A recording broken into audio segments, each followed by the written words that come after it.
अच्छा, हम लोग ये कहते हैं कि जी ये आपके पास ऑक्सीजनेटेड ब्लड किसी एक टिश्यू की तरफ मूव करता है।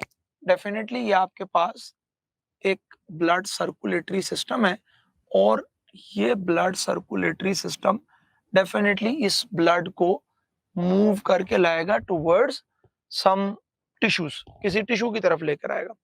जब कभी ये बेटे टिश्यूज के पास लेकर आएगा तो टिश्यू पर ये ऑक्सीजन डिलीवर होगी, क्योंकि जब कभी आपके पास कुछ ऐसे कंडीशंस बनना शुरू होती हैं जिसके ऊपर ऑक्सीजन को डिलीवर करना पड़ता है, वो हाई टेम्परेचर हो सकता है, वो कार्बन डाइऑक्साइड की कंसंट्रेशन हो सकती है, वो आपके पास ऑक्सीजन का लेस प्रेशर हो सकता है, तो डेफिनेटली ऑक्सीजन अपने हायर प्रेशर से लोअर प्रेशर की तरफ डिसोसिएट करता है।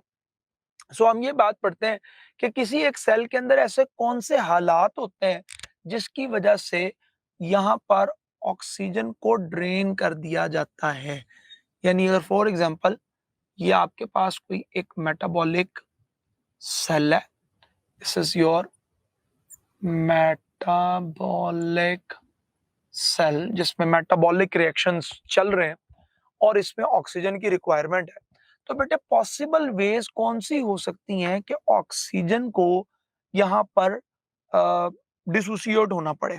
ठीक है, यहाँ पर ऑक्सीजन की डिसोसिएशन की पॉसिबल रीजंस क्या हो सकती है। उसने कहा जी एक रीजन तो ये हो सकती है कि आपके पास वहां पर मस्कुलर एक्टिविटी बहुत ज्यादा हो रही है, इसलिए वहां पर टेम्परेचर इंक्रीज हो रहा है। तो टेम्परेचर अगर आपके पास किसी जगह पे ज्यादा है तो उस वजह से वहां पे ऑक्सीजन की डिसोसिएशन हो सकती है।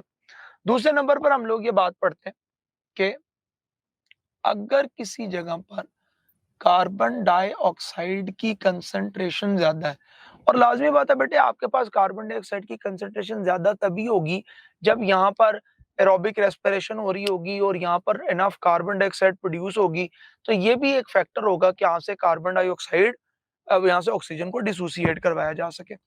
या हम लोग ये बात पढ़ते हैं कि आपके पास अगर किसी जगह पर हाइड्रोजन आइंस की कंसंट्रेशन अगर ज्यादा हो तो वहां पर भी ऑक्सीजन डिसोसिएट हो जाता है, और हाइड्रोजन आयन की कंसंट्रेशन ज्यादा होने से मुराद ये है कि वहां पर पीएच कम हो रही है, राइट।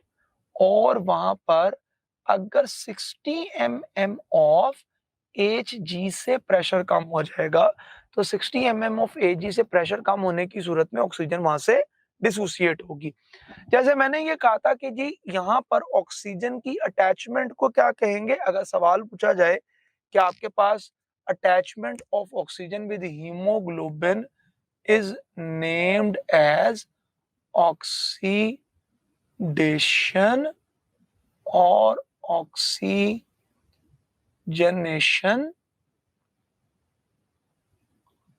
और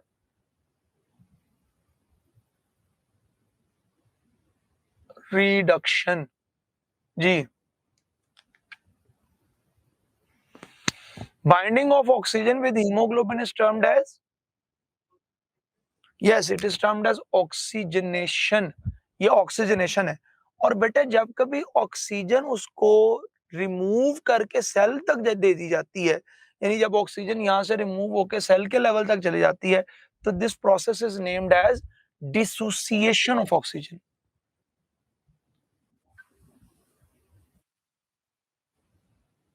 ये डिसोसिएशन ऑफ ऑक्सीजन है, राइट। ये ऑक्सीजन डिसोसिएशन है। अच्छा, हम लोग ये बात पढ़ते हैं कि आपके पास ये बेटे एक आरबीसी अगर है लेट्स सपोज, और ये आरबीसी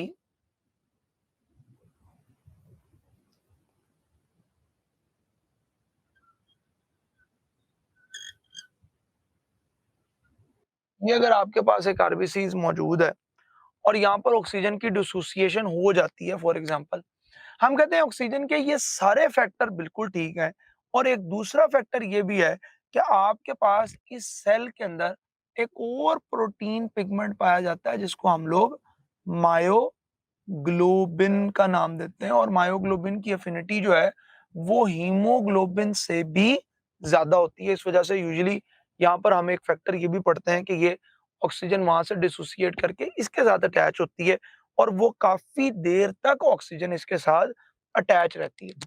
मोर ओवर हम ये देखते हैं कि अगर आपके पास ये कोई ब्लड वेसल है और यहां से कार्बन डाइऑक्साइड की ट्रांसपोर्टेशन कैसे होती है। अच्छा बेटे जी, हम यहाँ पे कार्बन डाइऑक्साइड की ट्रांसपोर्टेशन पढ़ेंगे और इस कार्बन डाइऑक्साइड की ट्रांसपोर्टेशन के ऊपर हम कुछ एमसीक्यूज को सॉल्व करेंगे। तो इसको बड़े गौर से सुनिएगा क्योंकि ये चीज मैं आपको 3 बार करवाऊंगा और फिर उसके बाद आपसे क्वेश्चन पूछूंगा। यहाँ पे मैं ऑप्शंस लिखता रहूंगा, सो प्लीज बी अटेंटिव। मैंने ये कहा कि भाई यहाँ पर आपके पास प्रोड्यूस होती है कार्बन डाइऑक्साइड। वो कार्बन डाइऑक्साइड जो आपके पास माइटोकॉन्ड्रिया के अंदर प्रोड्यूस होती है, ये कार्बन डाइऑक्साइड बेटे सेल से बाहर निकलती है और ये कार्बन डाइऑक्साइड जैसे ही यहाँ पर एंटर होगी, ये अपने आप को असल में 2 हिस्सों में डिवाइड कर लेती है। ठीक है, 90% कार्बन डाइऑक्साइड तो बेटे एंटर हो जाती है आरबीसीज के अंदर। ठीक है, और 10% कार्बन डाइऑक्साइड एंटर हो जाती है प्लाज्मा के अंदर। राइट, सो हमने ये कहा कि 90% carbon dioxide enter in the RBC and 10% RBC carbon dioxide goes to the plasma. तो आपके पास अगर मैं पहली ऑप्शन लिखूं अल्फा 10% और एक डेल्टा ऑप्शन लिखूं 90%। राइट, सो मैंने ये कहा कि वो कार्बन डाइऑक्साइड जो सेलुलर लेवल पे प्रोड्यूस होती है, it comes to the RBC, 90% RBC में आ जाती है और बेटे 10% इट गोज टू प्लाज्मा, ये प्लाज्मा में चली जाती है। अच्छा, यूजुअली जो 90% आरबीसी के अंदर आती है बेटे, ये अपने आप को बाइफरकेट कर लेती है 2 हिस्सों में। 70% अलग हो जाती है और 20% अलग हो जाती है। ये जो 70% कार्बन डाइऑक्साइड है बेटे, ये रिएक्ट करेगी यहाँ पर मौजूद वाटर के मॉलिक्यूल के साथ और कार्बन डाइऑक्साइड वाटर के मॉलिक्यूल से रिएक्ट करने के बाद कन्वर्ट हो जाएगी H2CO3 में, यानी कार्बोनिक एसिड। राइट, अच्छा, ये जो कार्बोनिक एसिड आपके पास बनेंगे, these carbonic acid will then further be converted into, ये कन्वर्ट हो जाएंगे हाइड्रोजन आइंस के अंदर और बाइकार्बोनेट आइंस के अंदर। यानी यहाँ पर हाइड्रोजन आइंस की फॉर्मेशन हो रही होगी, साथ में बाई कार्बोनेट आयन की फॉर्मेशन होगी। वो कहते हैं जी ये दोनों रिएक्शन असल में रिवर्सिबल रिएक्शन होते हैं। राइट, और यहाँ पर कार्बोनिक एनहाइड्रेज एंजाइम यूज होता है और वो कार्बोनिक एनहाइड्रेज जो यहाँ पे यूज होगा, it uses zinc as activator. Carbonic anhydrase जो यहाँ पे यूज हो रहा है वो जिंक को एज एन एक्टिवेटर यूज करता है। अच्छा, हम लोग क्या कहते हैं कि जी 70% कार्बन डाइऑक्साइड जो आरबीसीज के अंदर जाती है, वो 70% कार्बन डाइऑक्साइड कन्वर्ट होती है कार्बोनिक एसिड में और कार्बोनिक एसिड फिर आपके पास कन्वर्ट करता है इसको कार्बोनिक एसिड से कार्बोनिक एनहाइड्रेज इसको कन्वर्ट कर देते हैं इनटू बाइकार्बोनेट आइंस और हाइड्रोजन आइंस के अंदर। मजीद हम क्या बात पढ़ते हैं, हम लोग बेटे बात ये पढ़ते हैं कि आपके पास जो 20% कार्बन डाइऑक्साइड मौजूद है, ये 20% कार्बन डाइऑक्साइड बाइंड करती है हीमोग्लोबिन के साथ। और हीमोग्लोबिन बेटे बेसिकली एक प्रोटीन है और जिसके पास एक अमाइनो ग्रुप होगा, एक उसके पास एंड पर कार्बोक्सिलिक ग्रुप होगा। अच्छा, ये कार्बन डाइऑक्साइड जो 20% आपके पास यहाँ पे रिलीज हुई है ना बेटे, ये असल में बाइंड करती है अमाइनो ग्रुप के साथ और ये बनाती है कार्ब अमाइनो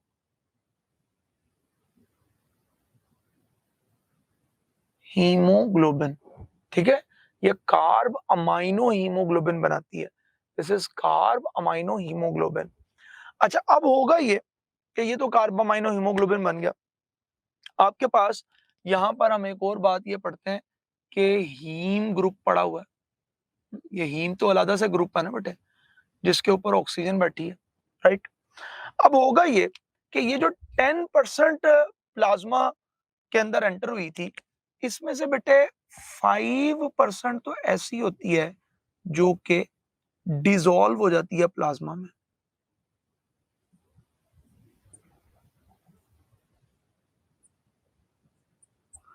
हमने ये बात पढ़ी थी कि भाई ऑक्सीजन बहुत कम डिसॉल्व होती है, ये 1 to 2% तो हम लिख देते हैं, असल में ये पॉइंट्स के अंदर आती है जो कि असल में यहाँ पर डिसॉल्व हो रही होती है। हम ये कहते हैं कि आप अगर प्लाज्मा में बाकी 5% की बात करेंगे तो वो एल्ब्यूमिन से बाइंड करेगी, ठीक है।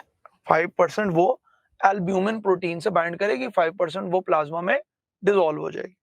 हम लोग ये कहेंगे कि भाई आपके पास अब ये बाइकार्बोनेट आयन जो यहाँ पे बनते हैं, ये बेटे यहाँ पर ना एक चैनल कैरी करते हैं।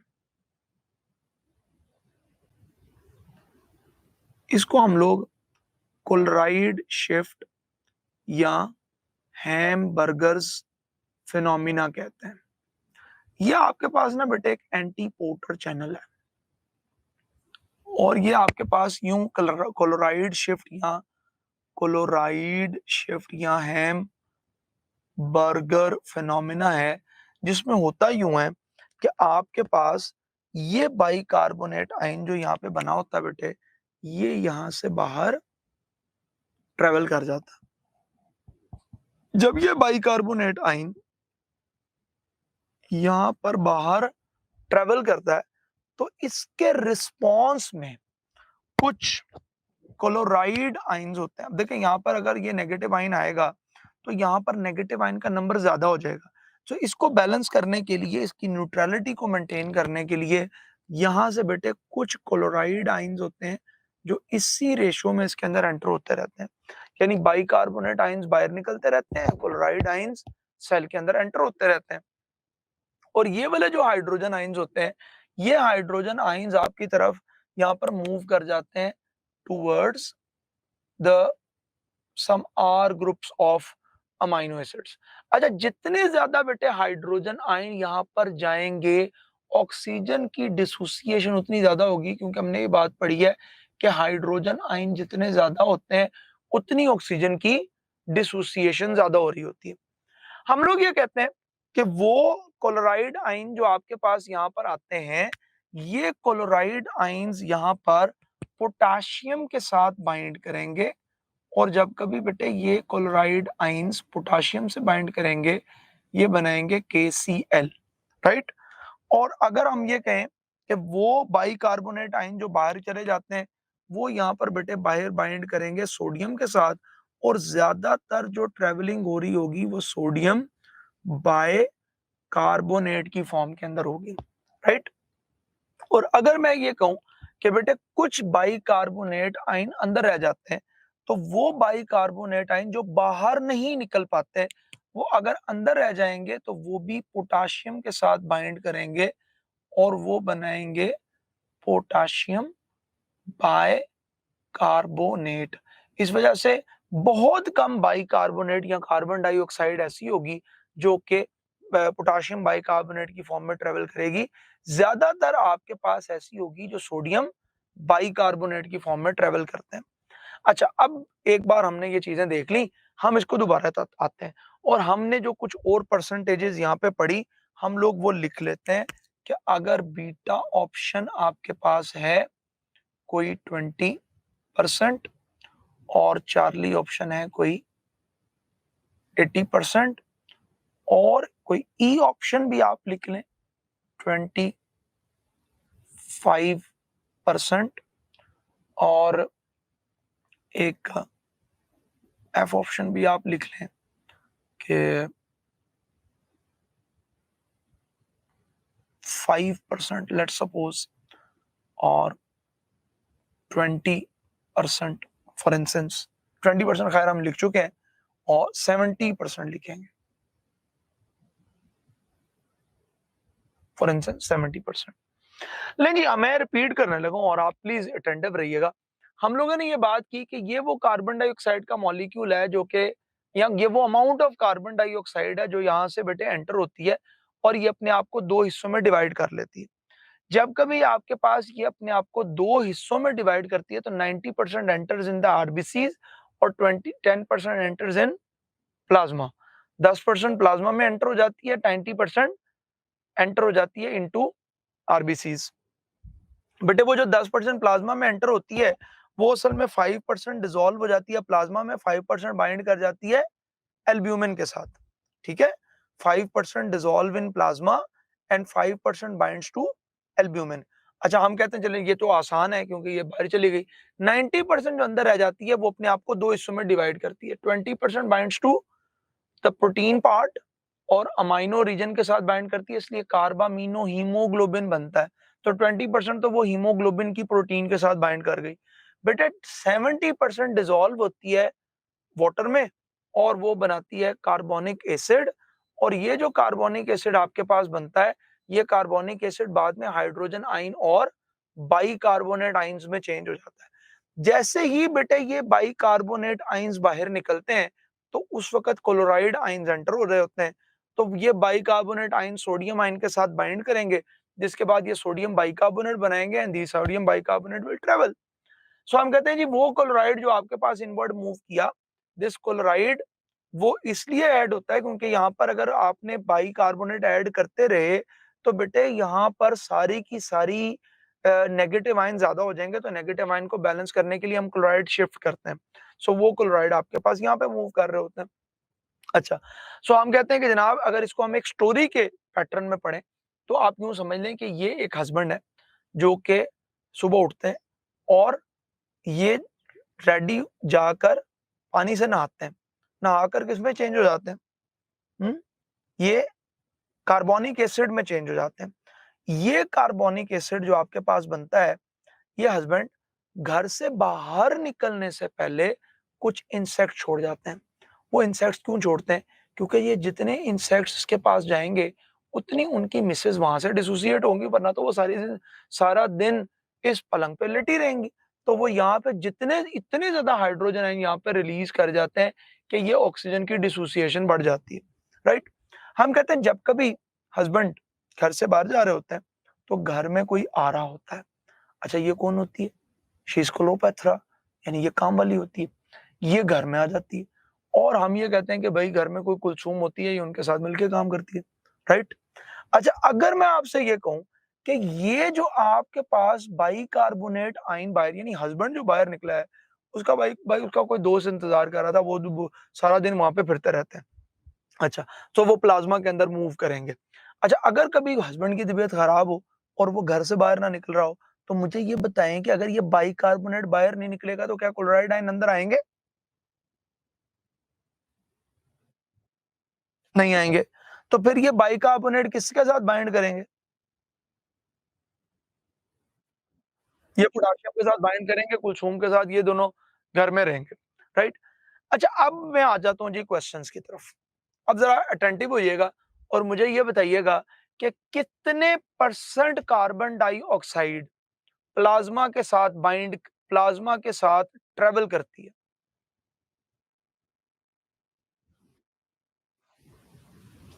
नो,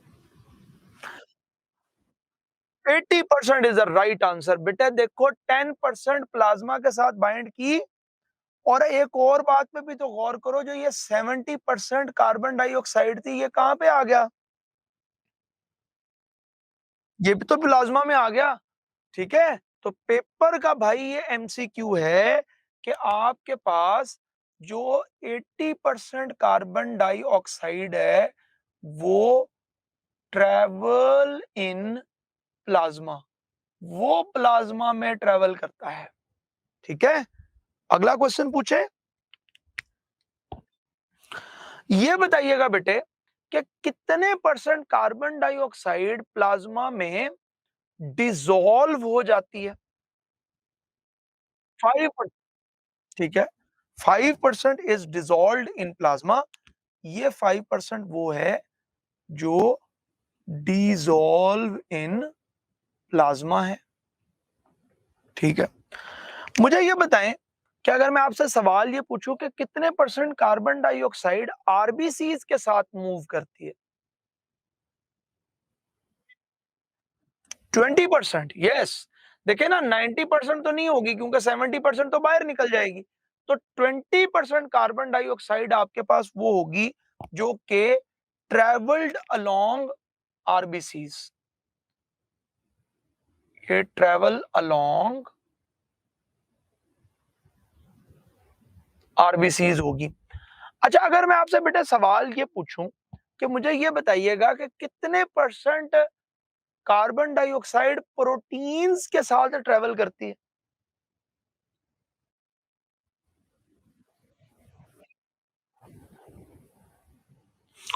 25% बेटे। देखो, 20% तो हीमोग्लोबिन के साथ है और 5% एल्ब्यूमिन भी तो प्रोटीन है ना बेटे।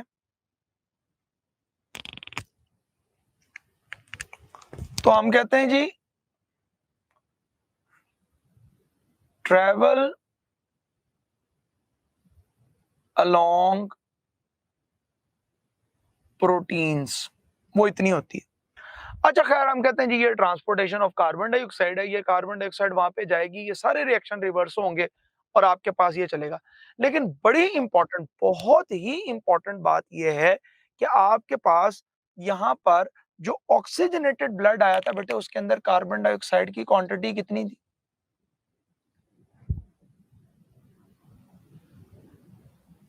उसमें थी 50 ml। ऑक्सीजनेटेड ब्लड में 50 ml कार्बन डाइऑक्साइड थी। आपने यहां पर कितनी कार्बन डाइऑक्साइड ऐड की? इसमें आपने बेटे असल में 4 ml कार्बन डाइऑक्साइड ऐड की है। तो आपके पास डीऑक्सीजनेटेड ब्लड में कितनी ml कार्बन डाइऑक्साइड होगी?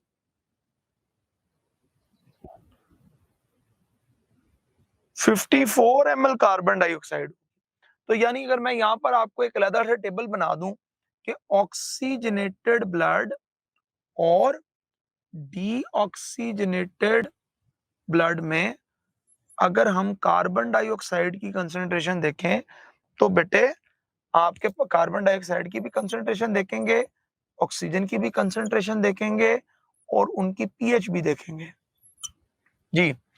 अच्छा, मुझे बताएं कि ऑक्सीजनेटेड ब्लड में कितनी कार्बन डाइऑक्साइड है?